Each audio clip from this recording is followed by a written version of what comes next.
Šiandien kalbėsim apie Iraną ir Izraelio ataką Irane.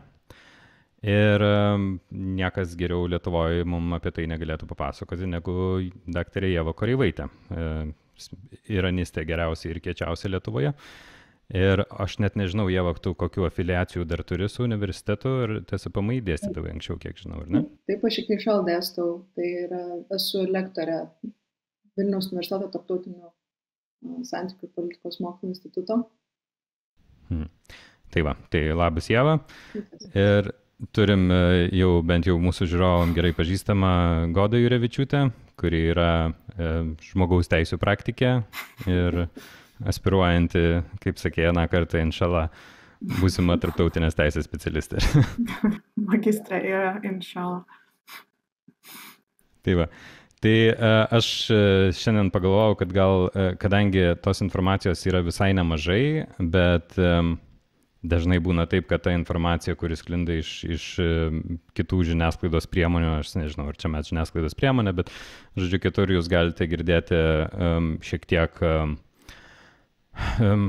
na, paprastai sakant, vienus naratyvus, mes bandom truputėlį nešti sumaišties į tos naratyvus. Tai pakalbėsim apie tai, bet pirmiausiai aš norėčiau Ievos kaip specialistės paprašyti, čia toks kaip būna, kai akademijoje būna, kad studentam, magistram ir doktorantam ypatingai būna tokia užduotis, kad jie turi sugebėti papasakoti apie savo tyrimą per 3 minutės, per 5 minutės, per 10 ir per 2 valandas.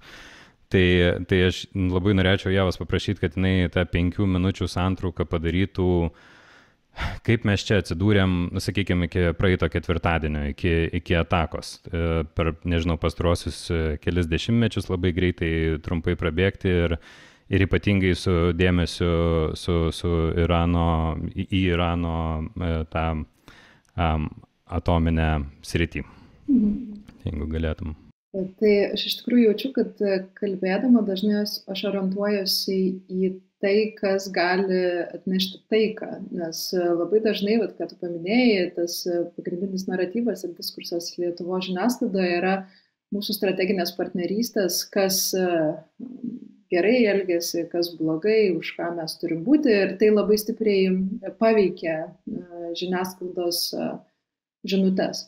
Tai mano naratyvas, kurį aš ir šiandien bandysiu kleisti, yra daugiau apie tai, kas gali atnešti daugiau stabilumo ir taikos regione. Ir gal norėčiau iškart pradėti nuo tokios trumpos provokacijos, nes prisiminiau vieną straipsnį parašytą Grando tarptautinių santykių teoretiko Kennetho Waltzo, kuris 2012 metais parašė straipsnį, kodėl Iranas turėtų turėti bombą.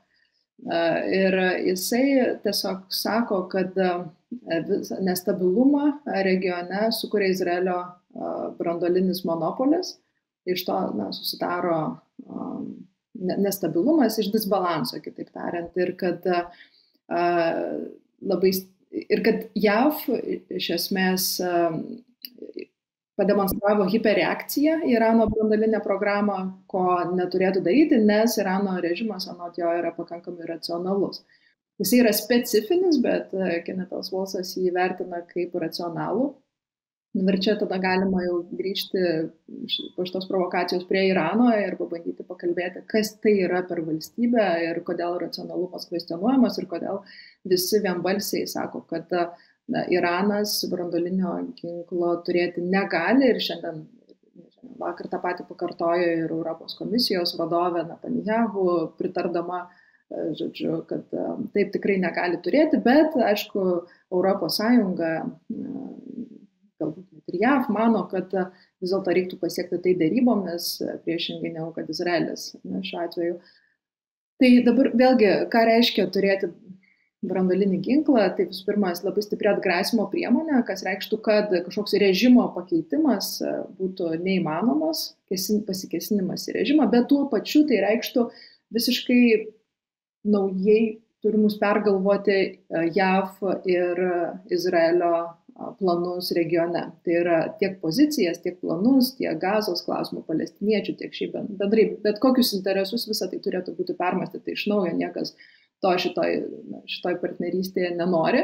tai natūralu, kad tai visiškai būtų nepriimtina turėti Iraną kaip branduolinę valstybę ir sakoma, kad tai yra neracionalus režimas ir vėlgi, kiek tai nuoširdu, kad neracionalus, tai galima abejoti, galima nebejoti, nes tai yra specifinis režimas. Na ir dabar aš galėčiau trumpam pabandyti papasakoti, kas tai yra ir manau, kad išlipau jau iš 4, 5 ir 10 minučių, bet režimas susikūrė 1979 metais po Islamo revoliucijos ir tai, žodžiu, šitas režimas nekūrė standartinės nacionalinės valstybės. Jisai sako, kad jisai kūrė placdarmą idėjai, kad visas pasaulis galutiniam taške turėtų persitvarkyti ir galvoti apie nuskriaustuosius, apie socialinę lygybę ir taip toliau, kitas idėjas, kurias jie propaguoja. Ir Iranas, jis sako, kad jisai yra atsakingas ne tik už Irano pilietiją, bet už visus musulmonus arba už visus skriaudžiamus. Regione tai įsirašo į konstituciją ir pradeda vėlgi saugoti, pavyzdžiui, tos pačius palestiniečius tai yra labai specifinio mąstymo valstybė, kuri pademonstravo savo specifiškumą pačioje savo gyvenimo pradžioje, kai tik susikūrė, ją užpuola Irakas, gretimai esanti valstybė, Sadamo Huseino Irakas, kuris nenori, kad regionas transformuotųsi, kad Iranas įkvėptų ir kitose šalyse revoliucijas, kad, žodžiu, skleistų savo įtaką, nori stabdyti tą vadinamą šiizmo įtaką ir Sadamas Huseinas užpuola su visa koalicija, kurioje yra ir JAV, nes JAV praranda savo strateginį pagrindinį partnerį, šacho valdomą Iraną, yra labai nepatenkinti. Ir, žodžiu, jie mąsto, kad reikia staigiai sužlugdyti ir padaryti taip, kaip viskas, kaip buvo. Ir Iranas, jisai atlaiko tą karą ir to karo metu pademonstruoja specifinį elgesį ta prasme, kad elgesi ne kaip nacionalinė valstybė, o rizikuodama savo išlikimu stengiasi padėti palestiniečiams, tai yra dirba 2 frontais ir kai Irakas atakuoja Iraną cheminiais ir biologiniais ginklais, jisai neatsako, nesako, kad tai nedera prie islamistinio valstybės profilio. Tai tuo jis yra labai specifinis, bet realiai, jeigu žiūrėtume šiaip bendrai Irano politiką, aš nematau kažkokio labai keisto arba specifinio elgesio, išskyrus tai, kad, kaip kiekvienas smurtinis priespaudinis režimas, jie nelabai saugo savo piliečių gyvybės, gali sugerti daugiau smūgių, pavyzdžiui, dabar iš Izraelio, kad Izraelis galėtų sugerti iš Irano. Tai yra tam tikrų momentų, bet iš esmės, tai yra režimas, kuris lygiai taip pat skaičiuoja kaštų naudos balansą, jo tikslas pagrindinis yra išlikimas, taip jisai turi specifinių idėjų.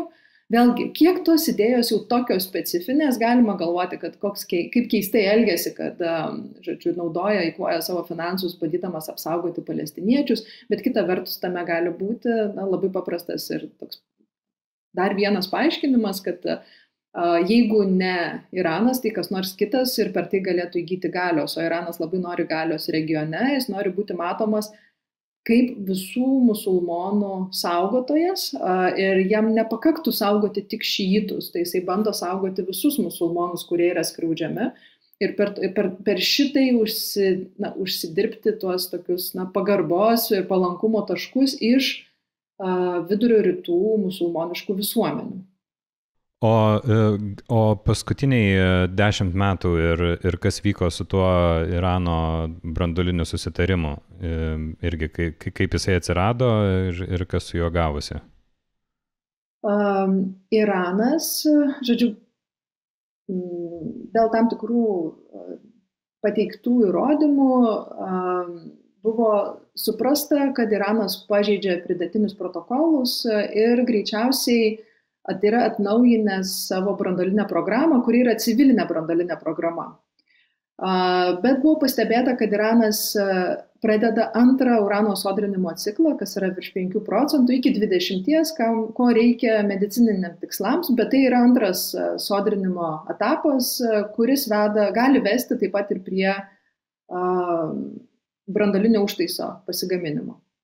Ir tuomet buvo labai sunerimta ir nuspręsta Iraną prispausti. Ir tai pavyko padaryti derybose 2015 metais, kaip tik tuo metu nuosaikieji valdė Iraną ir buvo pavykę sutarti, kad Iranas, žodžiu, griežtai apsiriboja civilinę branduolinę programą. Plutonis išvežamas į Rusiją berods. Aš dabar neprisiminsiu visų sąlygų, bet sodrinimas iki 5%, nuolatinės inspektorių patikros ir Iranas Tatenos pasakymų yra atviriausia neokupuota šalis inspektorių patikroms. Tai Iranas savo susitarimo laikėsi, bet tuo metu Izraelis ir Saudo Arabija labai spaudė Jungtines Amerikos valstijas pasitraukti iš susitarimo, nes manė, kad netgi civilinė programa, bet kokia branduolinė programa gali Iraną įgalinti judėti tolyn. Ir Donaldas Trumpas tuo metu, tapęs prezidentu, nusprendžia pasitraukti vienašališkai iš šito susitarimo ir ne tik, kad pasitraukė, bet ir ES šalims uždraudžia toliau su Iranu išlaikyti šitą susitarimą ir pagrasina tuo, kad tos šalis, kurios toliau bendradarbiaus su Iranu, nebegalės bendradarbiauti su Jungtinėmis Amerikos valstijomis ir tokiu būdu šitas susitarimas po truputį tiesiog žlunga. Ir Iranui tai buvo milžiniškas smūgis. Tai yra dėl kelių priežasčių. Viena, tai yra, kad ekonomika atsivėrė pasaulio rinkoms, buvo įdiegti finansiniai mechanizmai, nes dabar, pavyzdžiui, su Iranu neįmanoma atsiskaityti, finansinės funkcijos neveikia, bet tuo metu viskas buvo pradėję veikti ir staiga visa tai buvo nutraukta. Tai kitaip tariant, tokia naujai besiorientuojanti ekonomika turėjo vėl atgal persiorientuoti ir jai iš esmės to nepavyko padaryti. Realo kursas nuo to laiko tik smunka. Iranas labai stipriai nukentėjo ekonomiškai. Ir dar vienas dalykas atsitiko tai, kad sekančiose rinkimuose laimėjo konservatyvios jėgos, jeigu ne radikalios. Tai yra būtent tie, kurie sakė, kad JAV negalima pasitikėti ir jie buvo teisūs. Ir jie laimė rinkimus ir Iranas grįžta atgal keliais žingsniais ir, radikalizuojasi. Tai dabar, kodėl Iranas ėmėsi vėl dar kartą to, bandydamas išgauti aukštesnio sodrumo uraną, tai matomai dėl to, kad jis prarado atgrasomąją galią regione per savo proxy vienetus, tai yra jisai nebegali iš esmės atgrasyti nei Izraelio, nei JAV nuo bandymo pakeisti režimą ir jam reikėjo kažkokios naujos atgrasimo priemonės. Tai gali būti, kad tas grįžimas, toks suintensyvėjimas ir tai, kad po 20 metų laikotarpio Tatena pranešė apie branduolinio ginklo neplatinimo sutarties pažeidimus, tai turbūt įrodo tai, kad jisai bandė susikurti tą naują atgrasomąją priemonę. Kaip tau atrodo? Izraelis ir konkrečiai, pavyzdžiui, Netanyahu čia yra jo arkliukas ir jisai apie tai, kad Iranas pasigamins branduolinį ginklą ir sunaikins Izraelį, kalba jau bene 30 metų. Ir nesvarbu, kokia situacija buvo, tai buvo nuolatinės kalbos. Kaip iki ginklo liko metai, kaip iki ginklo liko ten keli mėnesiai, kaip iki ginklo kažkas ir galų gale tas garsusis jungtinių tautų pasirodymas jo su ta bomba ir sakė, this is a bomb, this is a fuse. And how close is Iran to getting it? Well, let me show you. Brought a diagram for you. This is a bomb, this is a fuse. Ir paskui pasakojo, kad čia bus dar metai ir pusmetis ir bus šakės ir tas buvo prieš berods 12 metų. Tai man įdomu, ar jie iš tikro, ta prasme, ar Izraelis ir Netanyahu tiki apskritai, kad čia bus ta bomba ir tada bus sunaikintas Izraelis, o jeigu netiki, tai kokios yra priežastys to didelio nenoro, kad Iranas turėtų branduolinę programą bet kokią. Tai tas pas mano minėtas Volcas, jis labai aiškiai pasakė, kad kai dvi regioninės, jeigu valstybės turi branduolinį ginklą, tai reiškia karo nebėra. Ką reiškia Izraeliui karo nebėra, labai, labai prasta situacija, ne? Nes tai reiškia, kad o gal ir okupacijos nebėra palestiniečių teritorijų, ir šiaip gal ir ambicijos turi būti apkarpytos, tai nepalanku nei JAV ir Izraeliui. Tai aš nemanau, kad iš tikrųjų gali būti tikėjimas, kad Iranas pasigaminęs branduolinį ginklą sunaikins Izraelį. Tai yra tiesiog nedaroma. Ir galų gale Iranas save pozicionuoja kaip palestiniečių globėjus. Kaip tai atrodytų? Nes tai yra persipinusios visuomenės toje teritorijoje. Tai aš manau, kad jie tiesiog labai daug ką kalba Izraelis. Tai yra tiesiog strateginis manevravimas ir jie turi tam tikras tezes, kaip pavyzdžiui, kad viskas yra grėsmė iš esmės Izraeliui, turi teisę gintis. Tai yra tokie postulatai, kuriais jie manipuliuoja, bet netikiu, kad jie galėtų tuo patys tikėti. Arba tada mes kalbam apie jau du nelabai racionalius režimus. Bet neturėtų tuo tikėti, sakykime, manau, kad tiesiog supranta, kad tai reikštų, jog Izraelis nebegali turėti tų kolonijistinių ambicijų, kuriamis pasižymė sionistinis režimas. Nes viena yra tai, kad taip, Izraelis, aišku, nori išlikti, tai yra saugumo klausimas, bet mes negalim sakyti, kad jie yra tik apie saugumą ir ne apie ambicijas. Jie tikrai turi labai aiškias ambicijas, nes sionizmas kaip ideologija, jinai yra kolonistinė ideologija, ekspansionistinė ideologija. Tai akivaizdu, kad šita dalis nukentėtų Iranui įgijus branduolinį ginklą. Netanjahu turbūt ir į dešinę nuo jo, tai Izraelio saugumas ir išlikimas tai yra tiesiogiai susijęs su tuo, kad palestiniečiai neturi ten valstybės teisių ir taip toliau. Ir dabar galbūt netgi būtina plėstis tiesiog, nes kitaip tai yra jau nebesaugumas Izraeliui, čia jų vaizduotėje turbūt. Jų saugumo supratimas iš principo yra specifinis, nes saugumas jiems reiškia, kad nėra Palestinos ir nėra galbūt net kaip palestiniečių, nes jie save suvokia kaip žydų tautos namus. Ir tai yra saugumas jiems. Tai kitaip tariant, tai nėra saugumas, kaip galbūt mes vartojame žodį saugumas. Jo, ir šitam dar reiktų gal paminėti, gal kas nors nežino to, tai Izraelis neabejotinai turi branduolinius ginklus. Šiandien girdėjau, kad galimai skaičiuojama, kad jie turi iki 100 raketų su galvutėmis branduolinėmis. Bet nėra to deklaravęs viešai oficialiai, dėl to jis yra iš esmės, kiek suprantu, nekontroliuojamas. Ta prasme, jokia Tatena tenai neprižiūri, ką jie ten gaminasi ir jie, kaip suprantu, kadangi neturi neoficialiai ginklo, tai nėra ir toj sutarties tos pasirašė, ar ne? Tai va tam kontekste yra labai įdomu stebėti, kaip šalis, kuri turi ginklą ir turi jį neoficialiai, skelbia, kad kita šalis negali jo turėti. Ir čia grįžtam prie to pačių naratyvų apie tai, kas yra Iranas, ne, kodėl Iranas negalėtų turėti. Tai va, gal dar tada labai trumpai apie tai, ką turim dabar. Tai prieš metus buvo atakos prieš Iraną iš Izraelio taip pat ir kiek žinau, tai buvo sunaikinta labai didelė oro gynybos sistemos dalis Irano, buvo labai stipriai nukenksminta Hezbollah, buvo labai stipriai nukraujavęs Hamas, galima sakyti, ar ne, kaip jėga galinti kelti kažkokį realų pavojų Izraeliui.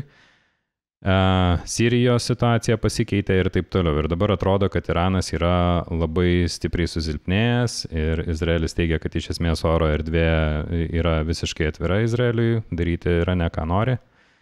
Tai kaip Irane viskas atrodo, va prieš gerą valandą žinom, kad buvo, neaišku dar tiksliai, bet įvyko sprogimas, buvo atakuota ar kažkas įvyko nacionalinės televizijos būstinėje, kuri beje ten pastatas yra su keliom televizijom, bet įskaitant ir nacionalinę televiziją, kurioje manoma, kad dirba apie 1000 žmonių ir tiesiog eterio metu buvo sprogimas ir degė keli aukštai. Čia labai šviežių naujienų nežinau, bet tai buvo maždaug prieš 1,5 gal 2 valandas.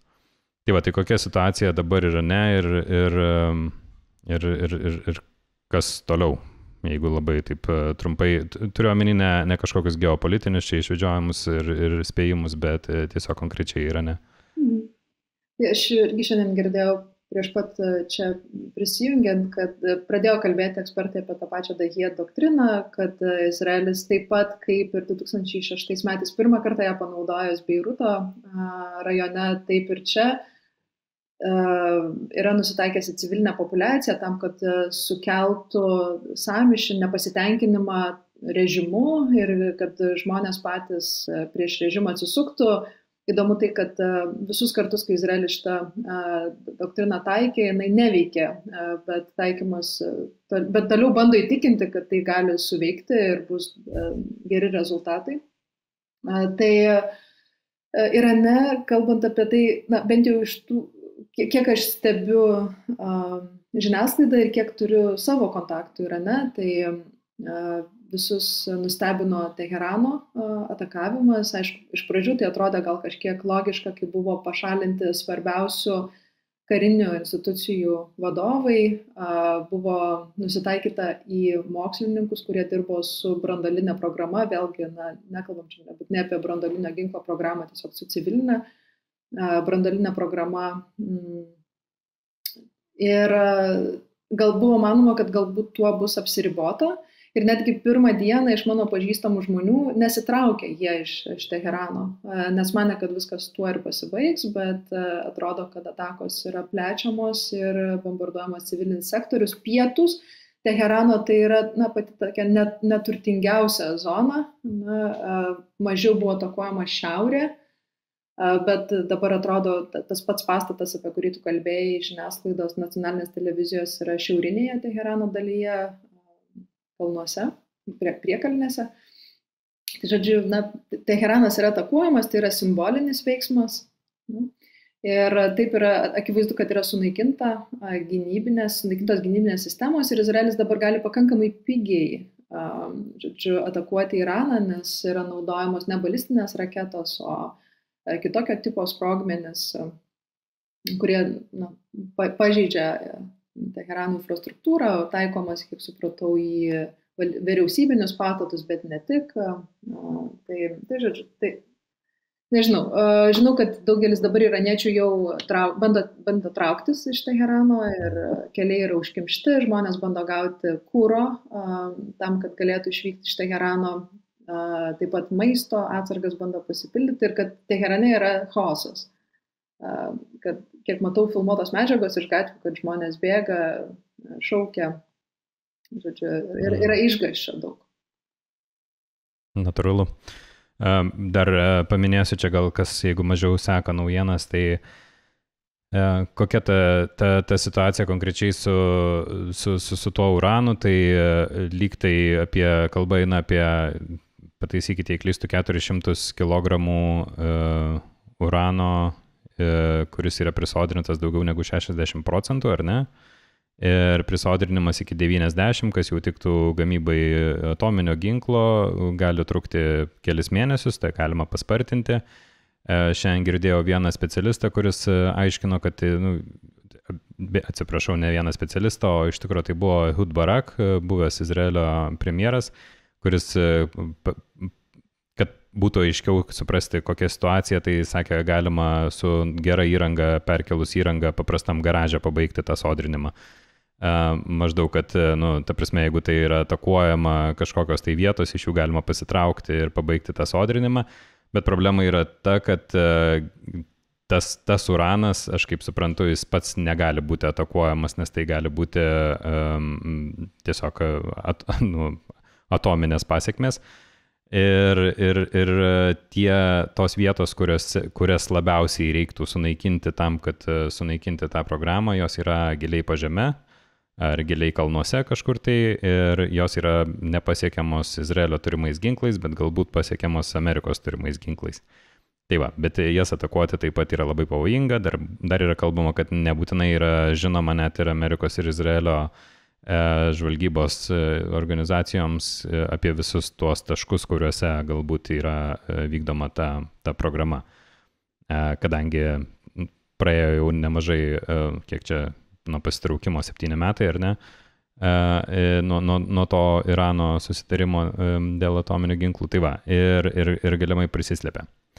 Tai tokios aplinkybės ir aš įtariu, kad Goda jau prisikaupė klausimų ir noriu pasisakyti, tai gali iššokti. Aš tai klausimų dar papildomų turiu, tiesiog kai klausiau, kai Ieva sako visą laiką, kad čia specifinis režimas ir tada man Izraelis nėra didesnio specifinio režimo negu Izraelis ir ypač po paskutinių, ką mes turim, bombardavimą Jemeno, Sirijos, Libijos ir Gazos genocido ir Irano ir tada, žinai, primena, nežinau, kai sutinki žmogų, kuris jau kokius 4-5 kartus išsiskyręs, ne, ir tada gal problema esi tu, čia tiesiog tas super specifinis režimas, bet man tiesiog, Ieva, aš norėjau paklausti tokių dalykų, pavyzdžiui, kokie dabar būtų stabdžiai Iranui nepasidaryti to ginklo, nes, iš esmės, tai, tarpsime, akivaizdžiai, jeigu jie neturi ginklo, tai atgrasimas neveikia, tada kur ta būtų, kodėl jie neturėtų pasigaminti to ginklo. Dabar man taip pat pačiai būtų tiesiog įdomu, ar čia yra tiesa, kad Ali Khamenei pasakė, kad yra fatva, ar jinai yra reali, ar jinai tiesiog buvo kaip ir pozicionavimas, kad Iranas negali turėti branduolinio ginklo.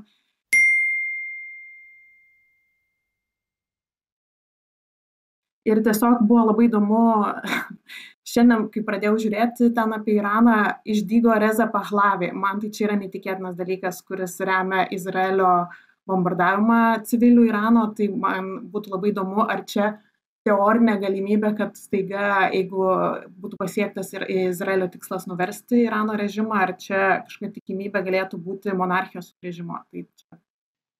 Gerai, tai kas galėtų sustabdyti Iraną nuo branduolinio ginklo, tai manau, kad tik tai galimybės tai padaryti.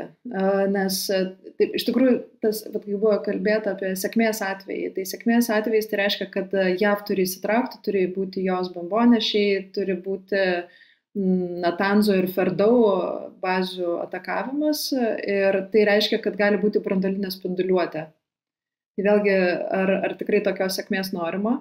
Ir dabar, ar Iranas tai pasidarytų, jeigu galėtų, aš manau, kad tikrai taip ir fatva aš interpretuočiau specifiškai. Tai yra, kad Iranas, žiūrint kontekstualiai ir atsimenant istoriją, kaip ir aš jau paminėjau to Irano-Irako karo, Iranas turi cheminius ir biologinius ginklus, bet yra nusprendęs jų nenaudoti žudant žmones.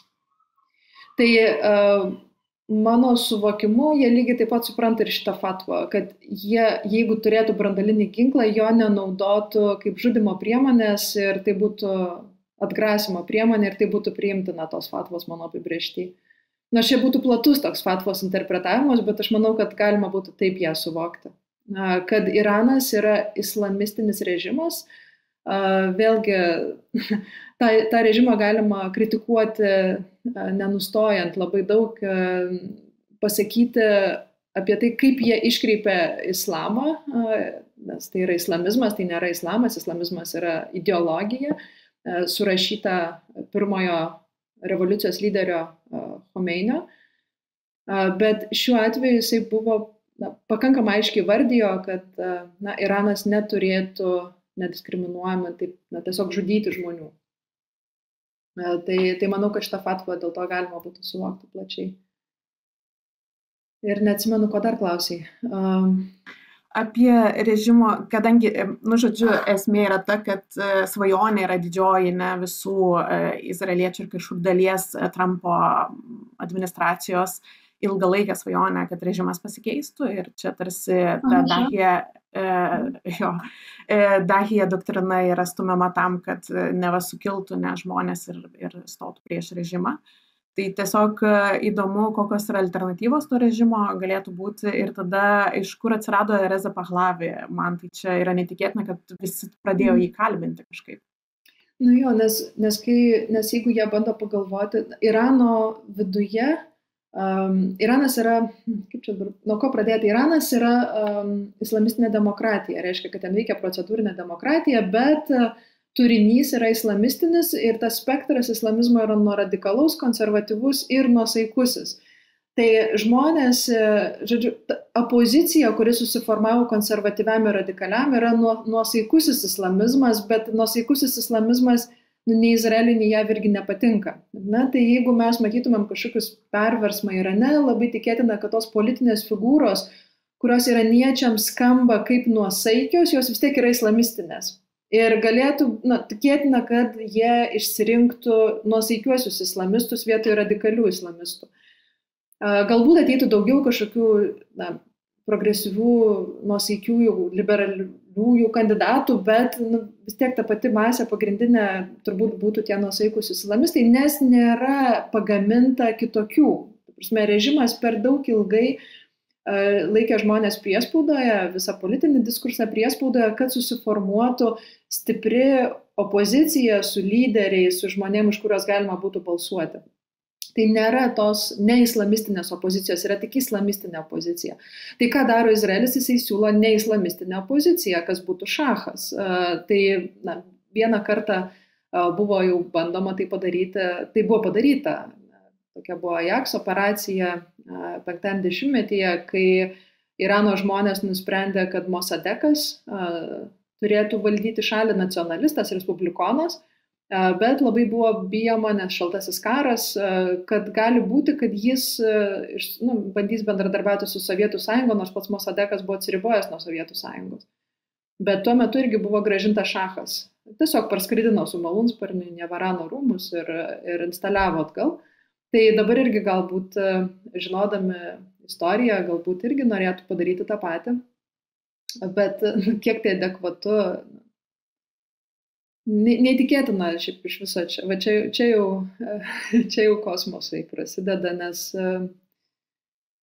tas naujas, tas šacho sūnus, jisai niekaip net nesusijęs su dabartinė Irano visuomenė. Galbūt su išeivijos kažkokia dalimi, kuris veikia, bet dabartinė Irano visuomenė, jinai tikrai yra, nežinau, labai retai esu sutikusių žmonių, kurie norėtų, kad būtų kaip buvę. Goda, dar turi kažkam? Ne, tiesiog man šiek tiek viskas primena tiek naratyvas žiniasklaidos, tiek neišmoktos visos pamokos, kaip visa tai yra rėnaminama, primena 2003 metus. Mes vėl kalbame apie tuoj, tai yra prieš invaziją į Iraką, mes tuoj pradedam kalbėtis, kad tuoj turės tą kažkokį ginklą ir panašiai. Ir tada irgi buvo kalbinami tie išeivijos žmonės, kurie sakė, kaip Irakas ten pasitiks gėlėm, nuklos, žodžiu, tu prasme, gėlėm pasitiks, žodžiu, dainom ir panašiai tą invaziją JAV. Tai man kažkaip vėl pradėjo matyti, kai aš pradėjau jį matyti, man ir plus kiti ten naratyvai apie tai, kai pradėjome klausti, kiek jau trūksta, kad Iranas jau tuoj turėtų branduolinį ginklą, pamirštant, kad jis jau jį turi maždaug 30 metų tuoj. Tai man tiesiog tas žiniasklaidos naratyvas neįtikėtinas. Ir dėl to, kad vėl atsiranda tokie iš praeities Irano veikėjai, kur staiga gauna labai daug dėmesio žiniasklaidai. Tai buvo labai įdomu pamatyti. Visą pasižiūrėjus į Irano visuomenės sudėtį, kokia jinai yra, aš ir pasižiūrėjau apklausų duomenis, kad apie 20-30% yra tie tokie rimti islamiško režimo rėmėjai, tai yra Irano-Irako karo veteranai, tie žmonės, kurie yra susijęs su ekonominiu elitu, su revoliucijos sargais. Tai tokia senesnė karta, tada yra apie 30-40% žmonių, kurie yra pasyvūs rėmėjai.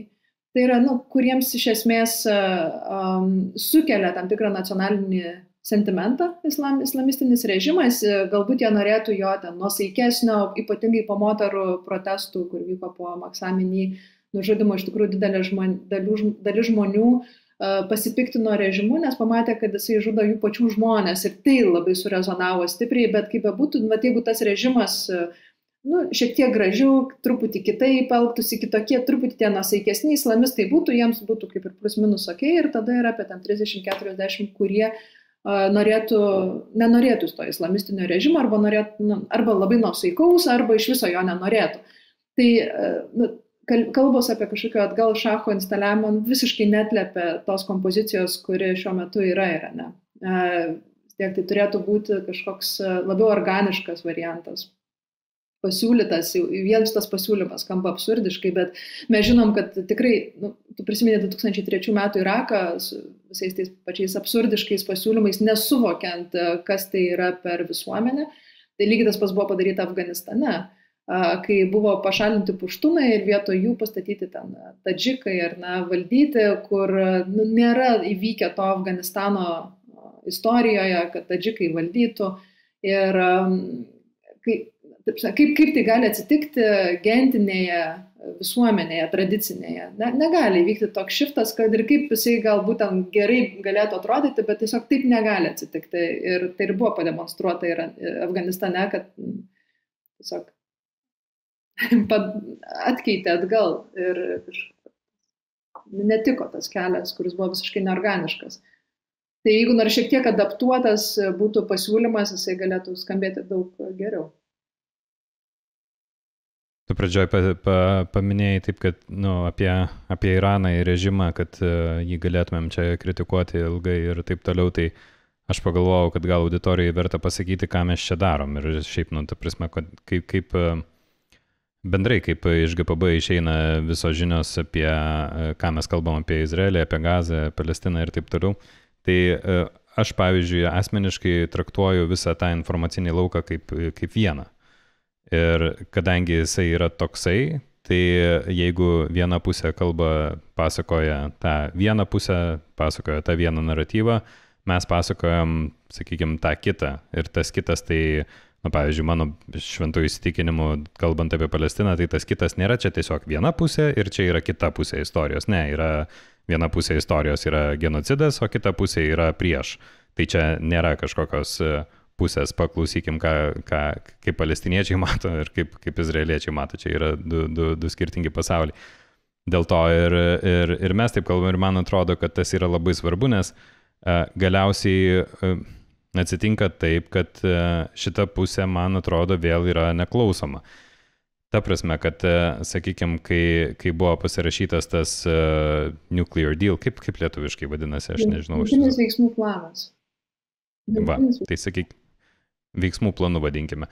Tai jeigu kai jisai buvo pasirašytas, viskas veikė, buvo nuolat patikrinama, ką Ieva minėjai, kad buvo labai atvira Irane ir aš kažkur girdėjau, kad ne tai, kad buvo kažkokios ataskaitos teikiamos apie nuotolį ir taip toliau, ne, buvo tarptautiniai nepriklausomi specialistai, kurie būdavo Irane ir jiem būdavo suteikiamas priėjimas fiziškai prie tų visų, nežinau, įrenginių ar kažko tenai, ir jie labai laisvai galėjo tą daryti. Bet aš pertrauksiu, jie iki šiol yra, jie neišėjo, Iranas jų neišvijo, nes jis toliau palaikė tą patį režimą su ES šalim ir jis iki šiol su Tatena pilnai bendradarbiavo.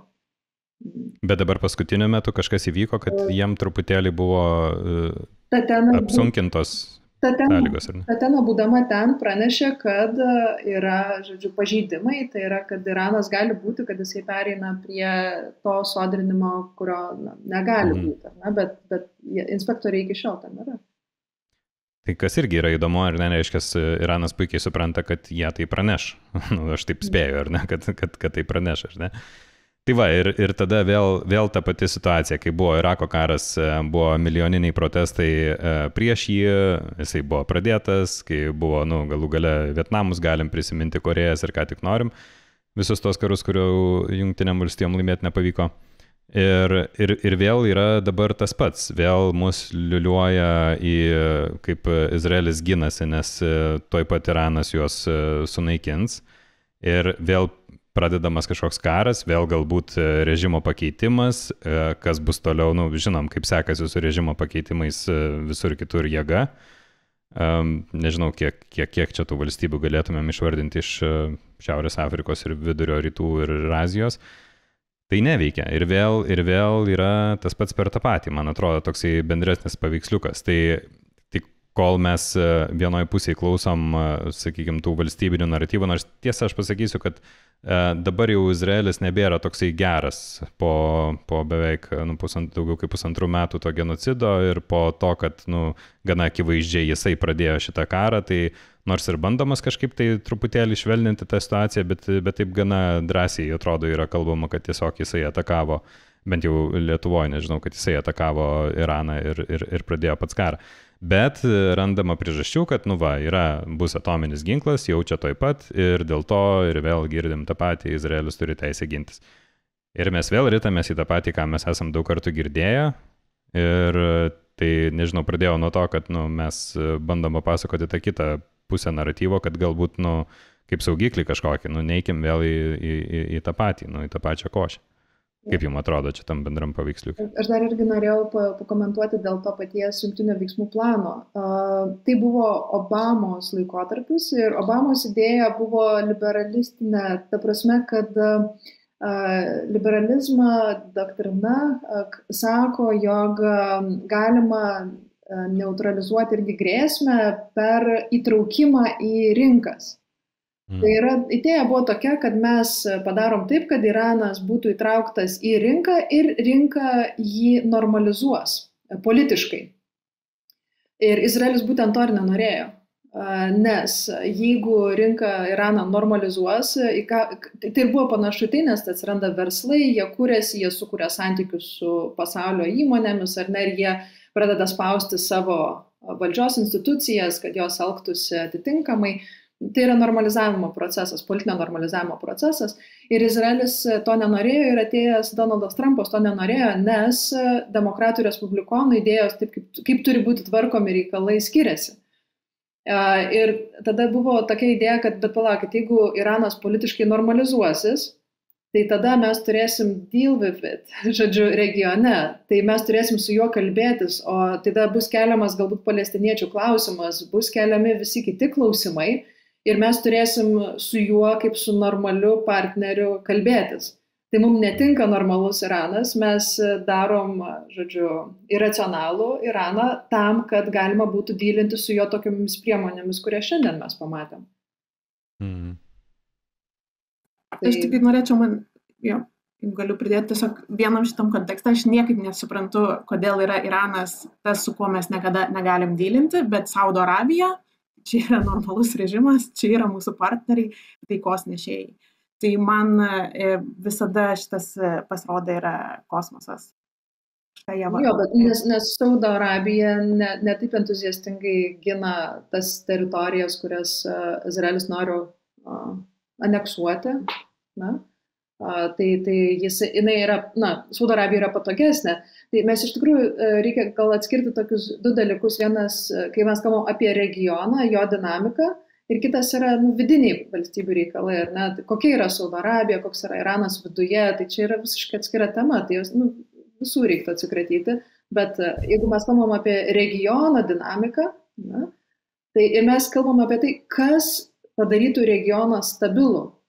Tai čia yra visiškai kita diskusija. Tada greičiausiai Iranui reikia branduolinio ginklo, tada reikia strateginių partnerysčių, tada reikia visiškai kitų dalykų.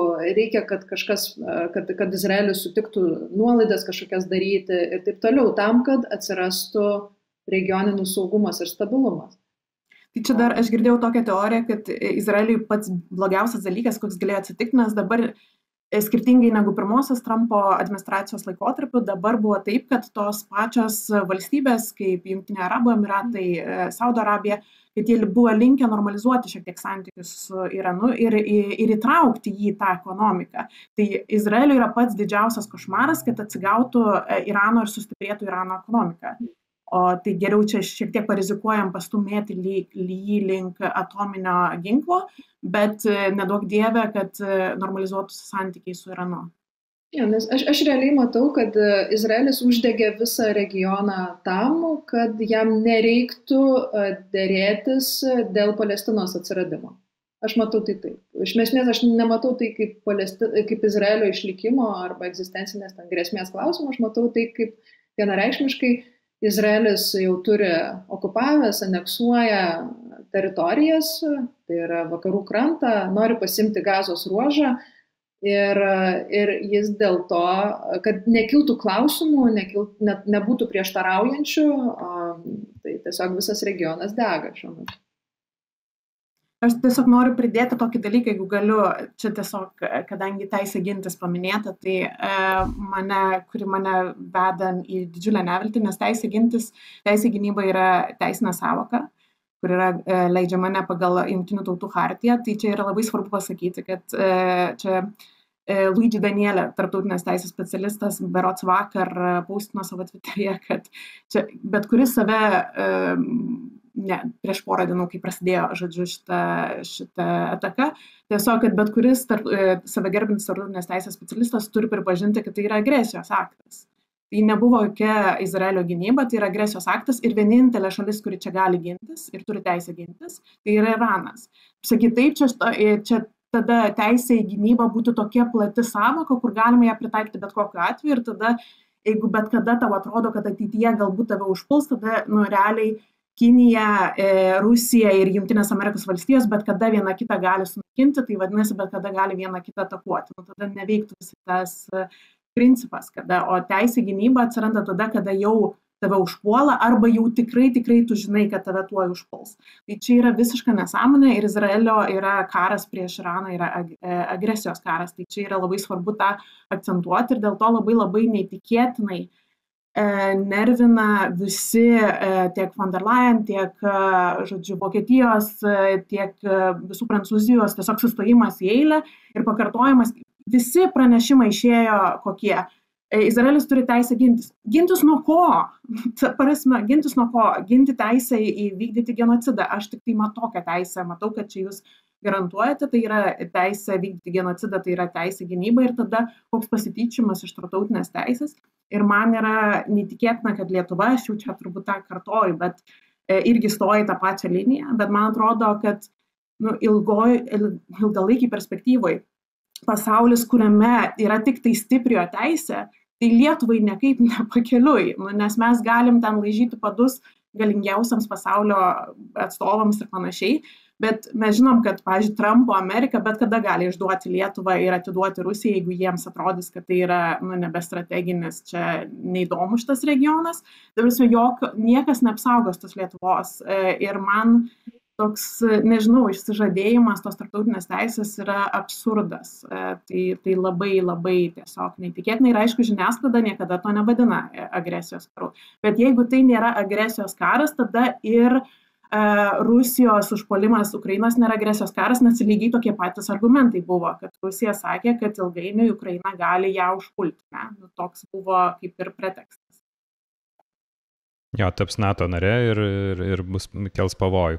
Bet šitas tie preemptive strike, iš ankstiniai tie užpuolimai, tai čia yra ir, man atrodo, iš Amerikos pamoka Izraeliui geriausia, nes Amerika, tai ten, aš nežinau, nuo Granados, Nikaragvos ir ko tik nori. Režimus keitė visam pasaulyje, ėjo kariauti, nes kartais būdavo čia dėl to, kad jie taps komunistai šaltojo karo laikotarpio, ar ne, dėl to, kad su Rusija susidės. Sovietų sąjunga vėliau buvo šitam regione irgi visokių puolimų, nes kas nors, ta prasme, niekas dar neįvyko, bet mums reikia duoti, kad atgal negautumėm, kad negautumėm pirmie, ne? Yra labai akcentuojama dar, kaip Iranas kalba, o Iranas kalba pakankamai agresyviai ir į tai daug atkreipiama labai dėmesio. Sakykime, Kinija negrasina užpulti JAV, ar ne, nors galima numatyti, kad gal kažkada ateityje gali būti grėsmė, bet Iranas grasina. Ir vėlgi klausimas, kam reikalinga tokia grasinama retorika Iranui, tai mano suvokimu tai yra tokios daugiau musulmonų vienybės kurstimas, bandymas būti lyderių regiono, netiesioginis grasinimas. Tuo labiau, kad čia buvo, atsimenu, Ahmadinedžadas prikalbėjęs, jis buvo prezidentas iš radikaliųjų islamistų stovyklos, kuris sakė, kad jisai pasakė persų kalba, kad Izraelio režimas turi dingti iš laiko juostos, kas buvo išversta kaip Izraelis turi dingti nuo žemės paviršiaus, kas yra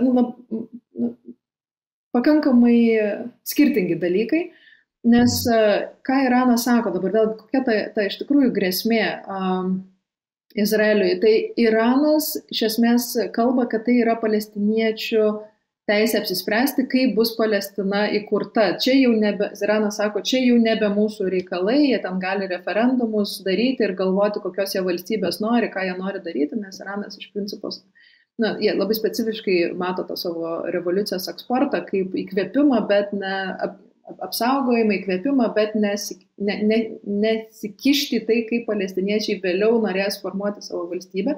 Bet kaip bebūtų, vėlgi tai yra sutikimas su 67 metų sienomis. Ta realybė jau yra įsisavinta visų, nes lygiai tą patį girdžiu žiniasklaidoje ir kalbant apie Hamas, kad jie ten nori sunaikinti Izraelį.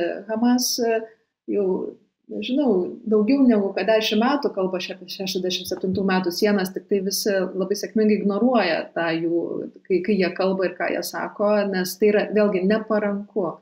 Neparanku išverti, neparanku girdėti, nes tada reiškia, kad tai yra racionalu ir tai reiškia, kad reikia tai imti domėn, galbūt reikia dėrėtis iš tikrųjų. Tai Izraelis pasižymi tuo, kad visiškai nesvarbu, kokia yra ta ir kalbinė ar kita realybė, jie kūrė savo naratyvą, kuris labai dažnai netitinka realių pasisakymų arba realybės, bet jie jį suformuoja, komunikuoja ir turi labai stiprius kanalus ir tai paverčia tikrovę.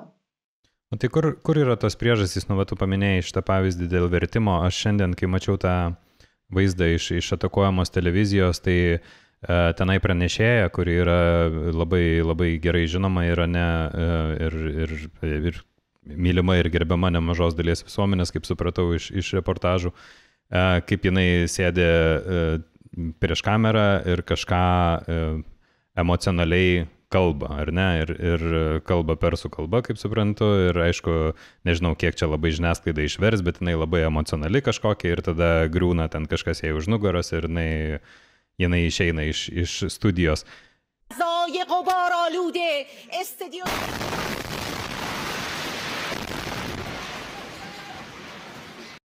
Kažkokie garsai pasigirsta, paskui kažkas Allahu Akbar šaukia fone ir taip toliau.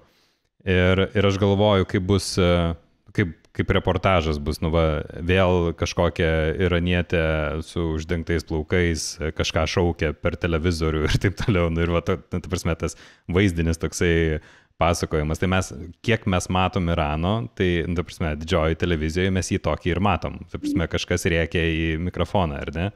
Tai vienas dalykas, tai yra sukuriamas toksai vaizdinys. Kitas dalykas, tai man, pavyzdžiui, įdomu, iš kur yra tas Irano kaip kažkokio, nežinau, neracionalaus ir nesuvokiamo darinio. Ar tai yra tik tai tas islamizmas ir didžiulė jo baimė? Ta prasme, aš ne tai, kad sakau, kad čia kažkoks tai geris tas islamizmas, bet ar tai yra vien tas?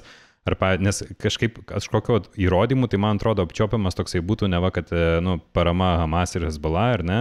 Nors ne Iranas ten jau taip nuo pradžių sukūrė tuos judėjimus, jie tiesiog prisideda prie palaikymo dėl Palestinos ir taip toliau, ar ne? Čia nėra tiesioginio kažkokio tokio sukūrimo ir veikimo per tos proksius, ar ne, nors tai Iranas daro. Tai kad, nežinau, čia daug tokių dalykų suminėjau, bet kaip atsiranda tas suvokimas apie kažkokią išprotėjusią šalį, kuri dabar gaminasi atominį ginklą ir sprogdins Izraelį arba dar ką nors sprogdins aplinkui. Kai tik turės. Ne, bet ką tu tą pradžių paminėjai, kad mums itin nepriimtina vizualika.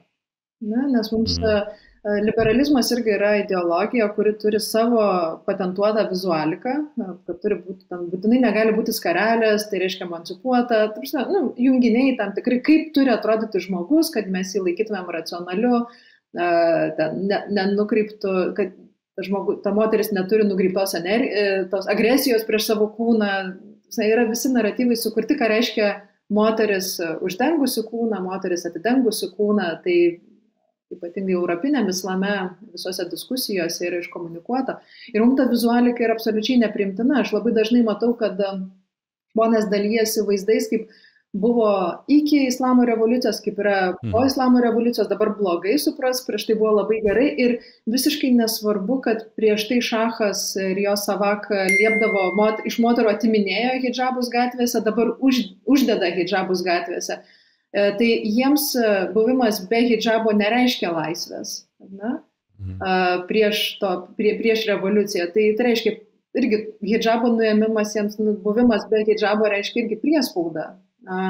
Bet mums vizualika mus labai stipriai suklaidina, dėl to, kad tai yra liberalistinė vizualika, mums priimtina, mes esam perėję visiškai kitokį procesą ir turim visiškai kitas sąsajas ir patirtis. Tai kai mes matom tokį vaizdą, nežinomą kalbą, emocingą kalbėjimą iš principo, kai italai kalbasi gatvėje apie pizzą, man irgi atrodo, kad jie toj mušis. Čia labai panašus dalykai ir tai visų pirma šitas segmentas yra labai daug neverčiama. Kas yra pasakoma, ką reiškia tas Allah Akbar, man atrodo, kad tai yra labai susijęs su kažkiais, susietas su savižudžių sprogdinimais, bet nes tiesiog čia tas pas, kas pasakytum, o Dieve, kas vyksta, ar ne, tai čia atitikmuo, bet tai tiesiog nėra žinojimo ir tai iš karto kelia tokią grėsmę. Ir plus ir iš tikrųjų, vis tiek ta žiniasklaida vakaruose, aš taip jaučiu, ir Lietuvoje, jinai yra labai orientuota į tas strateginės partnerystės ir jinai nėra neutrali. Mokslininkai, šiaip tai, kiek aš girdžiu, ir klausiau ir BBC, tai jie daugiau savo leidžia kažkaip griežčiau pasisakyti, ar ne? Bet, pavyzdžiui, žurnalistai, jie vis tiek bando išlaikyti tą tokią strateginių partnerysčių liniją. Ko tikimasi tarsi visuomenėje. Aš prisiminiau dar mano mylimas labai John Green turėjo tokį podcastą, kelis metus leido, vadinosi Anthropocene Reviewed, ir vienam epizode serijoje, kuris vadinosi CNN, jisai pasakojo apie CNN ir jisai pasakojo, kaip jisai 2003-2004 metais jisai gyveno kartu kažkokiam bendram būste su kažkuo, kas liktai iš Irako, atsiprašau, buvo, jeigu gerai pamenu. Ir jau prasidėjus karui Irake, ten tiesiog buvo visas tas butas, kuriame jie gyveno, jie nuolat žiūrėdavo televizorių. Nes tiesiog jisai turėjo savo giminių tenai ir sekė nuolat naujienas, žiūrėdavo CNN. Ir žodžiu, pasakojo tokią sceną, kur ten kažkaip labai viskas baisiai atrodo, kažkas sugriauta ir kažkokie, nežinau, griuvėjasi kažkokie žmonės, nebalti, vaikšto pikti, ar ten dar kažką, ir ant sienos kažkoks arabiškas užrašas yra. Ir tas jo draugas pradeda juoktis. Ir sako, ko tu juokiesi, tas John Green klausė. Sako, dėl užrašo. Nes užrašė buvo parašyta su gimtadieniu ponė, kažkoks nepamenu vardo, nepaisant aplinkybių. As a cameraman panned across a home with a huge hole in one of its walls that was mostly covered by a piece of plywood. There was angry-looking Arabic graffiti scrawled in black spray paint on the plywood, and the reporter on the news was talking about the anger in the street and the hatred, and Hassan started to laugh. I asked him what was so funny, and he said, "The graffiti." And I said, "What's funny about it?" And he said, "It says happy birthday, sir, despite the circumstances." On a minute-by-minute basis, it's really hard for any of us to consider the happy birthday, sir, despite the circumstances possibility. We project our expectations and fears and etc. onto everyone and everything we encounter. Tai vat ir buvo labai juokinga, nes tas pasakojimas apie kažkokį piktą arabišką užrašą ant sienos, žinai, su grafitis, viskas, žinai, ten buvo parašyta su gimtadieniu. Jo, tai čia apie naratyvus kalbant. Tai čia tiesiog Allahu Akbar, jeigu tu esi nors kiek pakeliavęs, tai čia bet kai vaikai, ta prasme, aš gyvenau pabėgėlių stovykloje Palestinoje, tai žaisdavo futbolą nes labai siauros gatvės, nes pabėgėlių stovykla, ir tu labai jausdavaisi, jeigu atsiremdavai sieną, jausdavai. Tai kiekvieną kartą, kai būdavo golas, tai būdavo Allahu Akbar, tai ten tokių, jeigu čia mes visos atakos, tai ten aš tokių atakų išgyvenau nežinau kiek per vieną vakarą, tai čia absurdas, bet aš norėjau Ievai dar, pavyzdžiui, pridurti, kad pavyzdžiui, amerikiečių įvaizdis, tai gal yra susijęs, amerikiečių turimas Irano įvaizdis susijęs su ambasados užgrobimo Ten buvo toks įdomus atvejis, yra dokumentika visa sukurta apie tai ir nėra Afflecko filmas, Argo, yra dokumentika ir ten yra pasakojama, kad, žodžiu, kai ten entuziastingi islamistai studentai perlipo per tvorą, nes JAV priėmė šachą pas save. Šachas sirgo vėžiu ir tas jau nuverstas šachas bėgo į Ameriką. Ir tie studentai islamistai, tarp kurių buvo Ahmadinedžadas, beje, tas pats prezidentas mano minėtas, jaunas dar studentas, jie lipo per tvorą ir, žodžiu, tuo metu buvo raportuojama Chomeiniui, kad tai įvyko ir jisai sakė, meskit juos iš ten lauk, nes tuo metu Chomeinis dar neturėjo sprendimo, kokie bus santykiai su didžiosiam valstybėm. Jie sakė, kad mes atsiribosim nuo rytų ir nuo vakarų, tai yra nuo Sovietų Sąjungos ir nuo JAV, nebūsim tampami kaip kitos arabų valstybės šaltajam kare tų dviejų galių, kad, žodžiu, abiejais manipuliuoti, mes sakėm, mes atsiribosim nuo abiejų. Bet jis neturėjo dar tokio rimto pakankamai sprendimo, kokį santykį bandys kurti su JAV. Ir žodžiu, jis pasakė, kad meskit juos lauk, bet ten buvo laiko tarpas, kai tie studentai jau, žodžiu, paėmė tos įkaitus ir viskas pasistumėjo į priekį. Ir tada irgi per interviu sako, žodžiu, artimi žmonės Chomeiniui, kad jis sakė, tai jeigu jau įvyko, tai dabar galvojam, ką su šituo darysim. Ir, žodžiu, ir tokiu būdu susiformavo tas toks labai antagonistinis santykis su JAV, galbūt jis būtų ir šiaip susiformavęs. Nes JAV tikrai buvo labai nepatenkinti dėl šito režimo atsiradimo, nes iš esmės labai aiškiai buvo pasakyta JAV, kad jūs neturėsite to strateginio partnerio šyitų pasaulyje, nes JAV šaltajame kare norėjo turėti sunitinį ir šyitinį partnerį, kad galėtų, žodžiu, tiesiog regione užimti tas kertinės pozicijas prieš Sovietų Sąjungą. Ir kai Iranas labai aiškiai tai deklaravo, tai buvo milžiniškas šokas JAV ir JAV nuo pat pirmos akimirkos pasiryžo šitą režimą nuversti, deklaravo, tai ten kažkoks geras santykis turbūt ir negalėjo susiklostyti. Bet Iranas buvo demonizuojamas nuolatos visus šituos dešimtmečius dėl to, kad JAV tiesiog nepavyko išlaikyti strateginės partnerystės su šita šalimi.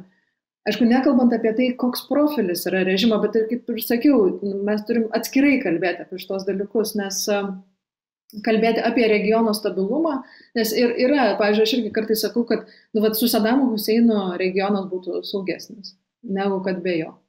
Bet ką tai reiškia Irako žmonėms, bet vėlgi, ką reiškia, nežinau, milijonas aukų, ar ne, po šito išgelbėjimo, tai nežinau, ar Sadamas Huseinas būtų tiek sugeneravęs, net ir didelėm pastangom.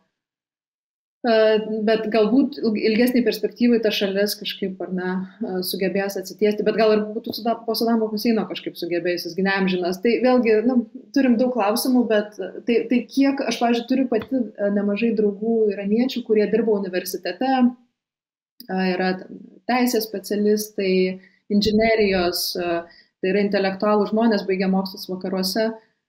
Ir kai mes su jais kalbamės, jie nenori, kad kas nors padėtų jiems prievartą nuversti jų režimą, kad būtų chaosas šalyje, kad būtų žudoma, kad būtų bombarduojama, kad būtų gelbėjama, kad būtų dar viena revoliucija. Viso to nenori. Jie mato tik evoliucinį kelią, aišku, labai sudėtinga jį išvelgti po to, kai iš tikrųjų nuo 2018 metų Iranas vis konservatyvėja ir radikalėja, dėl to nepasitikėjimo Amerika, viso to susipriešinimo.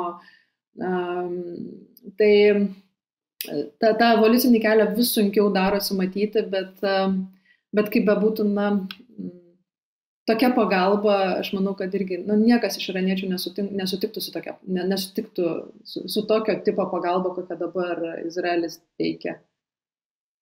Ne, tiesiog, kad jie mato tiek Irako pavyzdį, kas nutiko Sirijoje, tai prasme, tai kaip galima įtikinti, kad čia nuvertus, nes realiai stabilumas yra geriau negu to visą suirutę, islamo valstybės atėjimas ir panašiai nuolatiniai karai, nuolatinis chaosas, tai niekaip neįsivaizduoju, net gyvenant su tokiu Irano režimu, kur nieks, ta prasme, tai ne tai, kad specifinis režimas, bet moterims labai specifinis režimas, tai gyvenant tokiam režime neįmanoma jo palaikyti. įmanoma, bet kaip tu paminėjai, 30% plus kažkiek ten nuosaikus tas palaikymas, bet realiai, ta prasme, kad tu norėtum kažko, kas yra nepamatuota ir primesta iš išorės, tai aš neįsivaizduoju, kas galėtų norėti. Jo, iš tikrųjų, aš dabar neseniai irgi pasidalinau su draugais vienu įrašu. Iš Teherano gatvės yra toks vienas blogeris, kuris vietinis iranietis, toks hipsterio tipo vaikinukas, ir jisai vaikšto gatvėmis ir siūlo visiems išgerti kavos ir tiesiog filmuojami žmonės Teherano gatvėse. Ir kam aš parodau, visi sako, pala, bet čia ne Iranas. Nes mes iš tikrųjų pratę matyti su juodais hidžabais moteris ir tokius paklaikusius, pykčio perkreiptus veidus, filmuojamus televizijos kanalų. O realiai Irano visuomenė yra labai jauna, viena iš jauniausių visuomenių. Ir po Mahsa Amini nužudymo vyko protestai ir po tų protestų iš esmės prezidentas yra sugriežtinęs visas gatvių stebėjimo sistemas, kad, žodžiu, basidžiai, kas yra savanoriai, tie revoliucijos palaikytojai, revoliucijos idealų, jie persekioja žmonės, bet jie nebeturi tiek galios, jie nebesugeba to padaryti. Tai dažniausiai yra raportuojama tai, ką Iranas nori padaryti, bet nėra raportuojama tai, ką jam pavyksta padaryti. Nes jeigu jūs pamatytumėte Teherano gatves prieš Mahsa Amini ir dabar, tai yra du skirtingi dalykai. Prieš Mahsa Amini moteris nešioja hidžabą, nes iš tikrųjų nesinorėjo pakliūti į rankas, kad ant tave perspėtų, sudraustų, apšauktų, nesinorėjo to išgyventi. Dabar, realiai, aš kaip pati buvau Irane, prieš kiek aš laiko buvau, gal prieš kokius 2 metus, 1,5 metų, aš vaikščiau be hidžabo su suknele gatvėmis. Ir dabar, kai buvo tas video, tas pats, kur kviečia kavos, dalis moterų yra be hidžabo. Tiesiog visiškai kitas vaizdas, tai reiškia, kad ir sako, kad tai nėra moterų kažkoks sprendimas, kad vyrai gatvėse, jeigu pamato, kad basidžas prieina prie moterų, jį iš karto puola, stumia, nes jie pamatė, ką reiškia šitos nuostatos, šitie reikalavimai, kad tai nėra žaidimas, kad dėl jų miršta moteris, miršta žmonės. Ir aš pati mačiau Isfahano turguje, kaip buvo išvijamas basidžas iš aikštės. Mergaitės iš mokyklų pasipila visos be skarelių.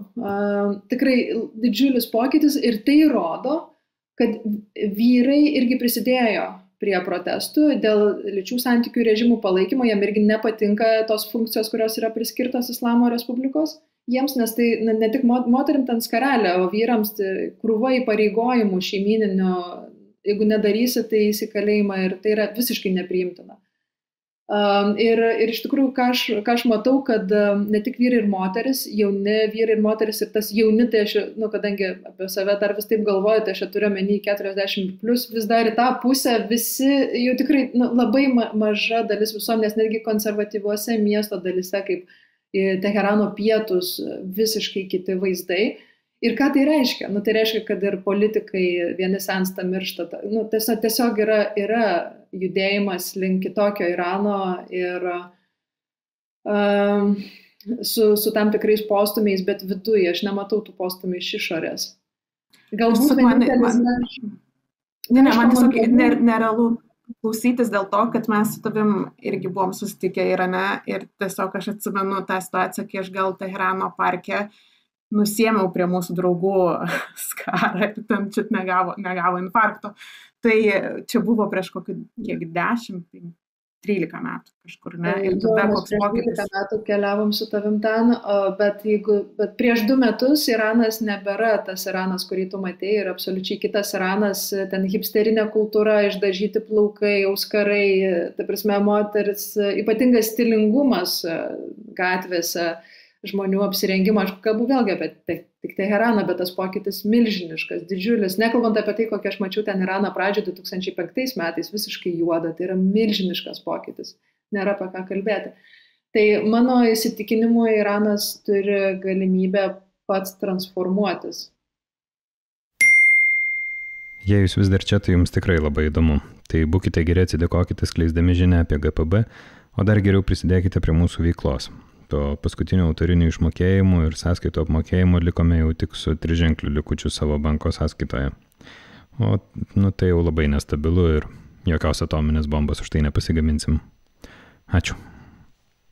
Mes kalbėjom apie, tu Ieva pasakoji apie režimo išlikimo variantą Irano, tai yra turėjimas atominio ginklo ir režimo išsilaikymo irgi sąlyga galimai.